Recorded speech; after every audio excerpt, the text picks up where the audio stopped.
Welcome to Nonprofit Investment Stewards with Bob DiMeo and Devon Francis from Fiducient Advisors. Bob and Devon are passionate about helping nonprofit organizations prosper. Whether you oversee endowment, foundation, or retirement plan investments, this podcast exists to help stewards improve performance, reduce costs, and discover strategies that enable your charitable organization to prosper and advance its mission. Now, on to the show. Hello, and welcome back to the Nonprofit Investment Stewards podcast. I'm Bob DiMeo, as always, joined by co-host Devon Francis. Today, we have a really interesting episode for you. Sometimes nonprofit organizations will receive a significant inflow of cash, and sometimes that cash comes when they're not expecting it at all. That's obviously a great problem to have, but it does create a circumstance that includes its own challenges. Today, we'll hear from a Fiducient Advisors client who went through this very experience. He's about to share what that was like, how his nonprofit handled it, and what advice he has for others. But before we meet our guest, I'd like to welcome my co-host. Good to see you, Devon. You too, Bob. Thanks. Great to be here as always. So today we are thrilled to be joined by one of the nonprofit leaders I personally most enjoy working with. David Piccerelli is the president of WSBE Rhode Island PBS, a role that he assumed in 2010 after having served as PBS's vice president and chief financial officer. David has overseen some very impressive projects and endeavors in his tenure with Rhode Island PBS, including shepherding the station's complex multi-million-dollar conversion from analog to digital broadcasting in 2009, and moving from state ownership to becoming an independent community licensee in 2012. While the latter move effectively ended state funding, it opened up new opportunities for growth and expansion. David holds a BS in accounting from Bryant University and serves on a number of professional public broadcasting committees and associations. He is a member of the board of Providence Business Loan Fund and is an avid golfer and food and wine enthusiast. So, David, thank you so much for joining us. We are thrilled to have you on the show. Thank you, Devon and Bob. I appreciate the invitation and looking forward to spending some time with you. That's great, David. Well, golf, food, wine, you're already on my good list here, David. So good to have you here. So perhaps, David, you could share a bit about your story, what your role is, how you landed there, and frankly, what your day-to-day looks like.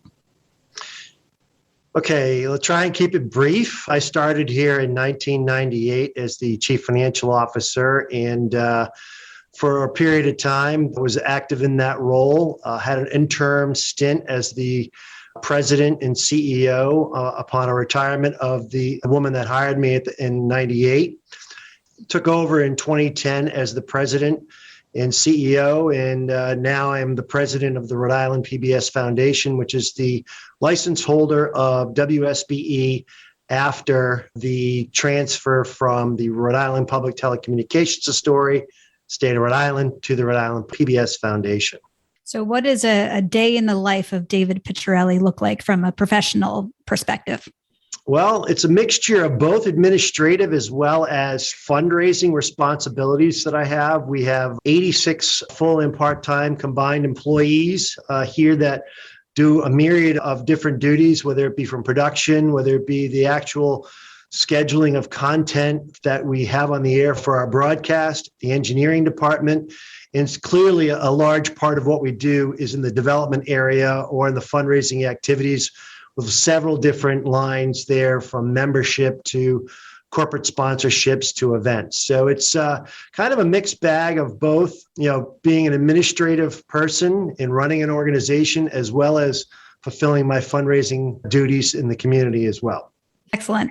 So tell us about the event that led Rhode Island PBS to go from an endowment of zero to an endowment of $80 million, essentially overnight. Wow. Again, I'll try and keep this brief because it was a very involved process. Some of your listeners may be familiar with the FCC's spectrum auction that was conducted back in 2016, 2017. In a nutshell, the FCC was desirous of buying back some of the best spectrum space that exists for repurposing it for the wireless companies.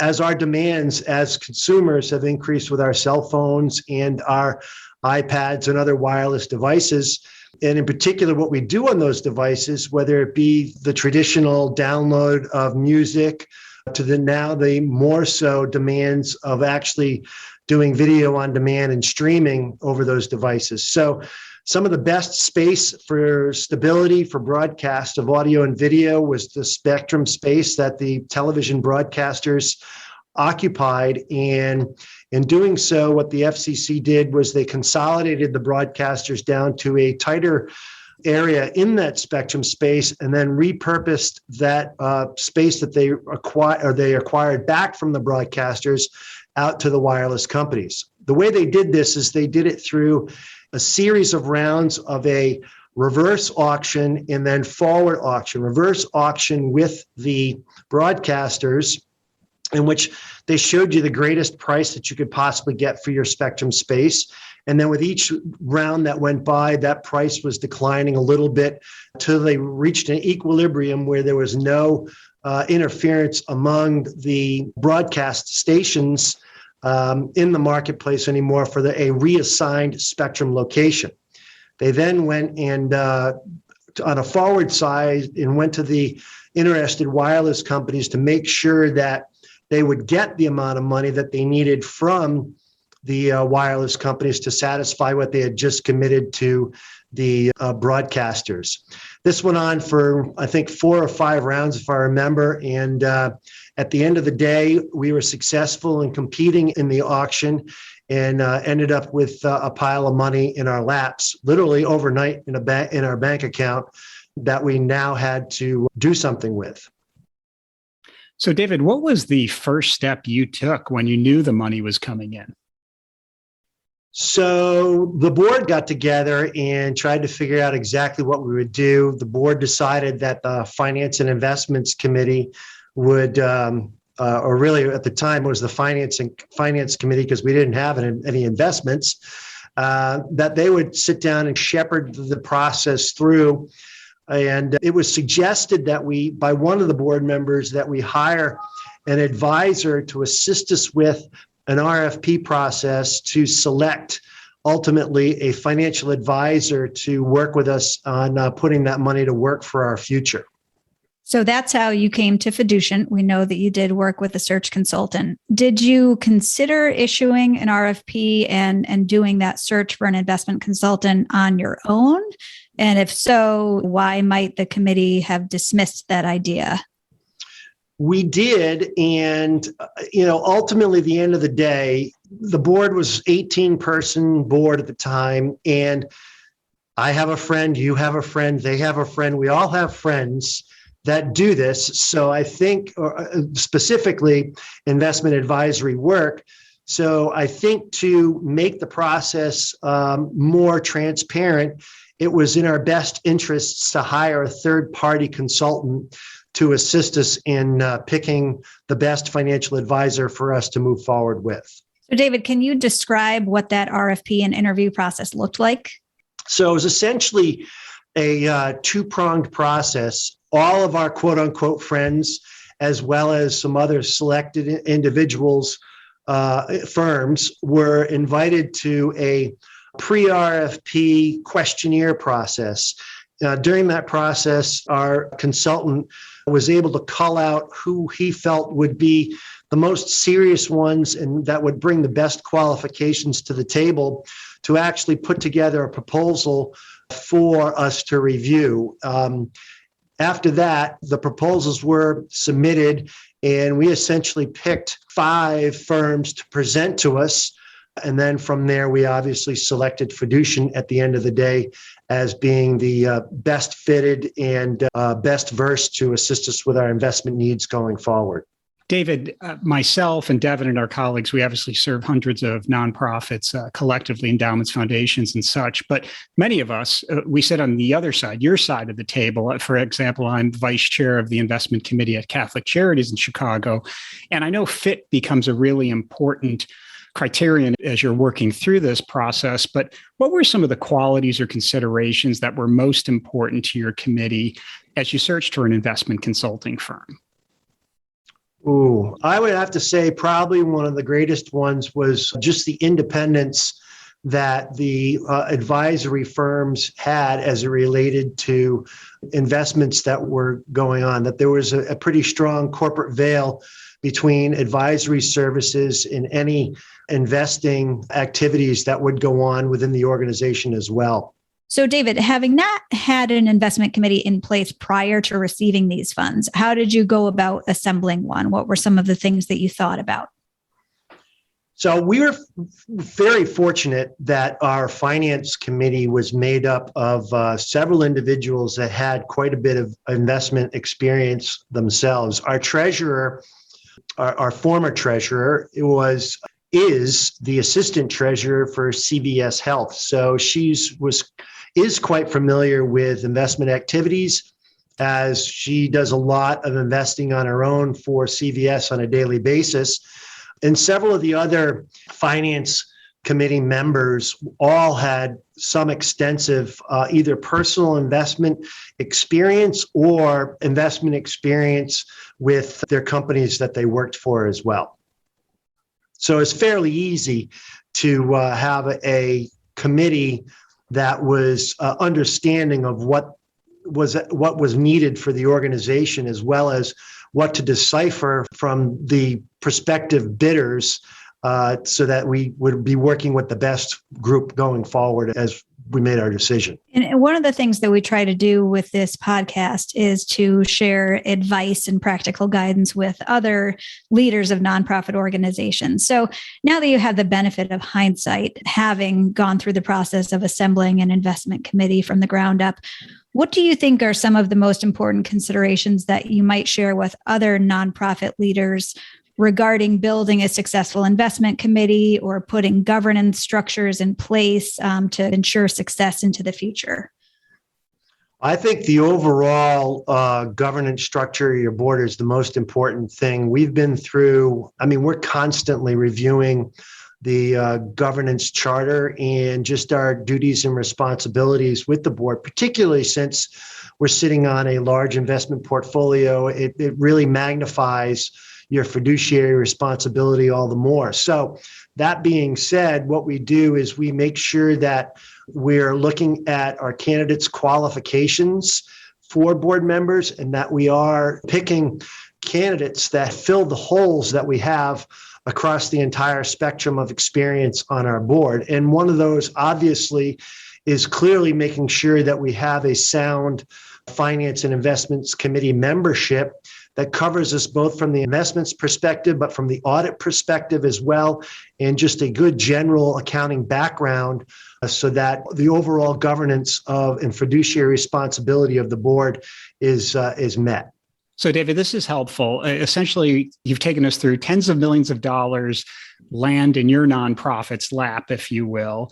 And now you've used a thoughtful process to create an investment committee. Let's now transition to the investment side of things.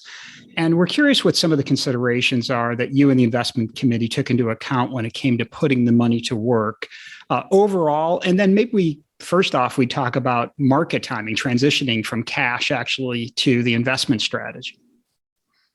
Yeah, so obviously we, on the advice of you guys, we thought it best to get in the market over a period of time and not necessarily put all of our eggs in one basket at one period of time. First and foremost, our overall horizon and the objectives of the portfolio is to have a diversified portfolio, a mixture of stocks and bonds and alternative investments. We have a long-term view of the portfolio, and we've made some adjustments based on our strategic plan to position a portion of the portfolio to a shorter-term need, so that we can take advantage of market movement and stability of those investments while we're executing on the objectives of our strategic plan. So it sounds like a lot of intentionality, and that's always helpful, sort of creating a roadmap, if you will. Maybe you can take us inside on, if there were any debates or robust discussions around sort of the risk return profile that you would adopt. We always say we exist to help clients prosper, and that could mean a lot of different things for a lot of different nonprofit organizations. But what was the mindset, and how challenging was it to get to an overall asset allocation strategy And then maybe more specifically, you mentioned alternatives. What was it like to take a step into that space? So I think overall, the board in the Finance and Investments Committee has a pretty conservative view on how they wanted to see this sum of money invested. So it was fairly easy to move to the asset allocation strategy that we've adopted, and also to take, obviously some risk into alternative investments, but yet making sure that those risks were calculated and that they were, well, as best as they can be, and that we weren't putting too much in that way, in that area of the overall mix of the portfolio.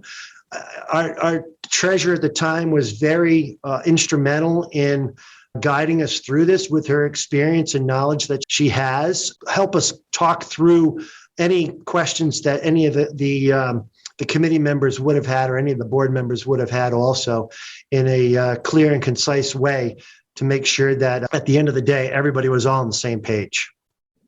Again, it just sounds like a deliberate approach, which certainly helps not only at the onset, but as markets do what they do, go up and down, and committee members change and transition over time. It's really, I can't emphasize enough how important it is to have that solid foundation, do that 3 levers: inflows, outflows, required return, and then ultimately document and on an ongoing basis, be able to refer back to why you've set up the strategy in a certain way. That's just terrific, David. Yeah, I mean, it was a very good process, and it was actually a pretty smooth process from start to finish. I don't think it took more than 2.5, 3 months. So, David, one of the perhaps unique things that Rhode Island PBS was faced with is that you didn't have to draw from the asset pool for the first several years. So you were able to take the time to let the corpus grow. And I know that we, along with the investment committee, just within the past 6 months or so, have had a lot of robust discussions about spending policy and ultimately what the spending would be from the endowment on a go-forward basis. So can you share with the listeners what some of the considerations were, what those discussions were like among the investment committee, and where you ultimately ended up in terms of spending policy? Yeah, sure. As I said, or I don't think we mentioned that we basically came into $94.5 million overnight. We took the $80 million and agreed that's what we would invest in a long term, and that we would go out to the RFP process to find someone to assist us with that. The other $14.5 million we utilized trading short-term treasuries at our financial institution, and basically did a lot of deferred maintenance to the building. We had recently adopted a new strategic plan with this money coming to us in mind, and started executing on that, rehiring employees that we had let go in times that were a little leaner for us, and just rebuilding the whole foundation of the organization so that we can move forward in a meaningful way to serve the community. So, and that we expected would last us, the 14.5, a few years. I think it lasted, almost 2.5 years, if I remember correctly.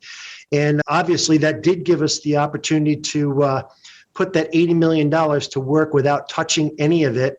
And ultimately, when we were ready to need to draw off of that initial investment to execute on and sustain the operations going forward, rather robustly discussed a spend policy that we would incorporate into our investment, a spend rate that we would incorporate into our investment policy. And that was at 4.5% of the trailing 12 quarters as of March 31st of the calendar year. And that gives us the ability to be able to predict what our spend rate will be for the following fiscal year, which begins on July 1st, being a June 30 fiscal year end. David, my understanding is now the endowment is up over $100 million. And I'm just curious how you and other leaders at the organization, how it impacts how Rhode Island PBS might operate, how you might be able to take on a risk or not take on a risk, just how you think about advancing your mission, given that you have the substantial sum in an endowment.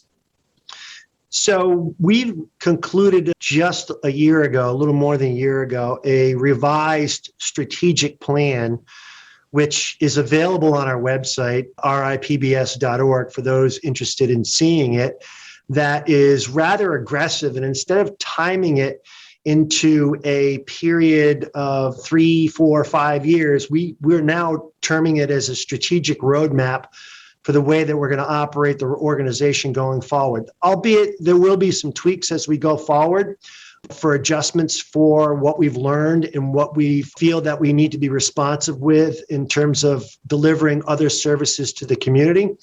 So we have pretty much an idea of what we want to do going forward, and we pretty much have a decent price tag as to how much that's going to cost. So this affords us the predictability of what we'll need to draw from the investment portfolio to be successful with the strategic plan. However, that said, being in the television business, specifically the public television business, there are opportunities that come along on a daily basis for us to invest in, content. And there may be, the next great program that comes up forward that we're presented with to be an investor that the board may want to take a look at in being participating in it. And this portfolio gives us the ability to do that we could decide that if we want to take $1 million and invest in the next Downton Abbey, so to say, that we have the ability to do that. It's there for us, but it's also there for the community, and clearly any other opportunities that we see come along in the community that we can participate in to better Providence, New Bedford television market, which is basically Rhode Island and southeastern Massachusetts. We will investigate them and respond accordingly. Well, David, thanks for sharing these insights. I'm curious, in these days with various challenges for any organization, and some in particular for a nonprofit organization, anything else you'd share with leaders, stakeholders involved with nonprofits that we haven't covered yet? No, I think from an investment perspective and from a governance perspective, we've pretty much touched upon the key points. It's clearly a challenge sometimes if you don't have this type of the type of resources that we have, but it also becomes a challenge when you do have the resources, that you shepherd them and you guide them forward in a responsible, meaningful way, and that you pay attention to your governance structure and that you adhere to it just so that you are doing so, fulfilling your fiduciary responsibility to the best of your abilities. That's right. Having that disciplined approach and a roadmap. As you said, you have a roadmap for your strategic vision. You have a roadmap for the governance of the board. I think that's really helpful. So before we wrap up, David, we always like to learn something on a personal level about the guests that we have. So can you share with us, what is your idea of a perfect Saturday? Perfect Saturday. Well, it would obviously be a summer Saturday. I would arrive at the golf course probably no later than for an 8:30 tee time, play 18 holes, come in, have a little lunch. Then I would probably go back out again for another 18 in the afternoon, couple of beers afterwards, and then out for a nice dinner. Wow, 36 holes of golf in one day. You really are a golf enthusiast, I guess. I'd like to say that would be a dream, but it's actually a reality that I've fulfilled many times, Devon. So, well, you live an enviable life. I'm glad that you're able to spend time doing what you love. And we are so appreciative of your time and the expertise that you shared with us. Thank you for joining us. You shared, if folks want to learn more about Rhode Island PBS, including seeing the strategic plan, they can go to ripbs.org. And really, we're so appreciative of the time that you shared with us. Thank you. My pleasure, Devon and Bob. I was very happy to be a guest on your show today. David, thanks so much. It was a lot of fun and really appreciate your insights. I also just want to remind our listeners that at Fiducient, we're constantly updating our website with fresh content, a lot of relevant, timely market information. We welcome you to check out the Insights section of our website at fiducientadvisors.com. You'll get the latest articles, view a number of videos, and even access to past episodes of this podcast. So to all you good stewards, thanks for investing time to help your nonprofits prosper. We'll connect with you soon on the next episode. Thank you for listening to the Nonprofit Investment Stewards Podcast. Click the subscribe button below to be notified of new episodes and visit fiducientadvisors.com for more information. The information covered and posted represents the views and opinions of the guest and does not necessarily represent the views or opinions of Fiducient Advisors. Content is made available for informational and educational purposes only and does not represent a specific recommendation. Always seek the advice of qualified professionals familiar with your unique circumstances.